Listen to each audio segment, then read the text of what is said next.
All right, friends, yet another white pine on the sawmill. I hope you guys aren't getting sick of this. This is a lot of pine I've been sawing here lately. I got this one squared up. Our height is 10 inches.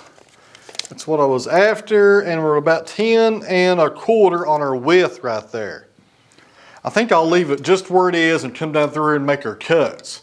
I'm cutting 4/4 on the thickness. If you're new to this channel, that's 1 inch. These boards are going to be sheathing for the back side of the timber frame. After they air dry for about 2 or 3 weeks, I'll put some house wrap over top of them, then metal.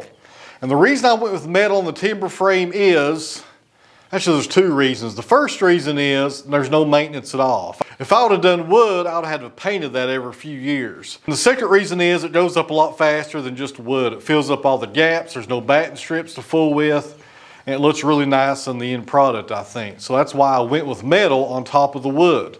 I think it looks pretty good. I like it so far. So this log is 8 feet long. This came from a tree service several months ago. It's still pretty solid though. It's not a bad log. It's got some knot clusters every few feet. That's the way yard trees usually are here in Tennessee.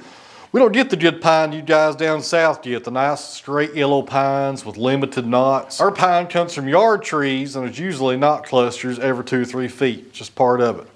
On the sawmill, I'm running a Joe Maine Silvertip Turbo 7. I get those from Joe Maine down in Georgia.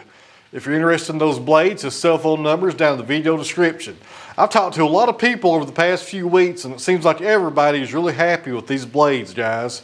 And he's not paying me to say this or nothing like that. It's just a really good blade. I really like it.